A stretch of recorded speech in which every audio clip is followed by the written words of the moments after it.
শেষ পর্যন্ত পাকিস্তান যদি সিদ্ধান্তে অটল থাকে এবং ভারতের বিপক্ষে বিশ্বকাপে ম্যাচ না খেলে, তাহলে আইসিসির সঙ্গে চুক্তি বাতিল করবে জিও স্টার। এবং এই জিও স্টার যদি চুক্তি বাতিল করে তাহলে কত টাকার ক্ষতি হবে, কি কি ক্ষতি হবে, এ নিয়ে বিস্তারিত বলবো, আশা করি শুনবেন।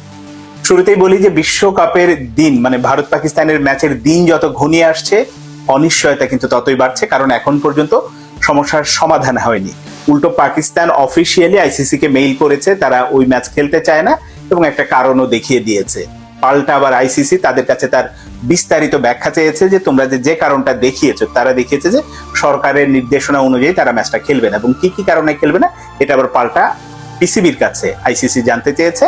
এ নিয়ে এখন দেন দরবার আলোচনা চলছে, কিন্তু অনিশ্চয়তা কাটেনি। ম্যাচটা যে শেষ পর্যন্ত হবে এটা এখন পর্যন্ত কিন্তু শিওর না, কারণ পাকিস্তানের সরকারের পক্ষ থেকে প্রধানমন্ত্রী নিজে এরকম একটি ঘোষণা দিয়েছে যে ওই ম্যাচটা খেলবে না। এর ফলে বোঝাই যাচ্ছে যে তারা বুঝে শুনে শক্ত অবস্থানে গেছে, তারা হয়তো শেষ পর্যন্ত ম্যাচটা খেলবে না। এবং এই যে ম্যাচ যদি না খেলে শেষ পর্যন্ত, যদিও ভারতীয় সংবাদ মাধ্যম বা বিভিন্ন ভাবে অনেক দেশ থেকে চাপ দেওয়া হচ্ছে, অনেক সংবাদ মাধ্যম নিউজ করছে যে না, শেষ পর্যন্ত পাকিস্তান সিদ্ধান্ত পরিবর্তন করবে এবং ম্যাচটা খেলবে। এবং অনেক ভারতীয় সাবেক ক্রিকেটার এমনও বলছে যে 12 তারিখে বাংলাদেশের ইলেকশন আছে, ওই ইলেকশনের জন্যই তারা একটা বিশেষ দলকে হয়তো সুবিধা দেওয়ার জন্য এরকম একটা স্ট্যান্ড নিয়েছে, শেষ পর্যন্ত সেই সিদ্ধান্ত পরিবর্তন করে ম্যাচ খেলবে। কিন্তু আমার ধারণা বা আমার অবজারভেশন, আমি পড়াশোনা করে বা খোঁজখবর নিয়ে যেটা জেনেছি বা জানছি, আমার কাছে মনে হচ্ছে যে না, পাকিস্তান এবার বোধহয় আসলে সিদ্ধান্তটা পরিবর্তন করবে না। এবং এই পরিবর্তন না করলে যেটা হবে যে আইসিসি তো অনেক রকম, শুধুমাত্র এই ম্যাচকে কেন্দ্র করেই প্রায় 6000 কোটি টাকার উপরে লস হবে, এরকম একটি তো শঙ্কা আছে। সেই লসের মাত্রাটা আরো আবার বেড়ে যাবে। সেটা হচ্ছে যে জিও স্টারের সাথে আইসিসির একটা চুক্তি আছে, 4 বছরের চুক্তি, যেখানে স্পন্সরশিপ এবং সম্প্রচার সত্ত্ব নিয়ে যে চুক্তিটা, এর বিনিময়ে জিও স্টার আইসিসি কে এই 4 বছরের জন্য দেয় হচ্ছে $2 বিলিয়ন। এবং $2 বিলিয়ন টাকার অঙ্কে যদি বলেন 36,000 কোটি টাকা। এবং এই যে 36,000 কোটি টাকা জিও স্টার আইসিসি কে দিচ্ছে, এর মধ্যে আবার মেজর মানে মূল আয়টা আসে হচ্ছে ভারত পাকিস্তান ম্যাচ থেকে। কারণ আপনি হিসেব করেন যে একটা ম্যাচেই যদি 6,000 কোটি টাকার উপরে আসে, বাদ বাকি ম্যাচ 2027 সাল পর্যন্ত এই চুক্তি আছে, সেই চুক্তি যদি আসলে রক্ষা না হয়, পাকিস্তান যদি না খেলে, জিও স্টার আসলে এই চুক্তি আইসিসির সাথে রাখবে না, চুক্তি তারা বাতিল করবে। এবং সেটা বাতিল করলে এই পরিমাণ ক্ষতি হবে।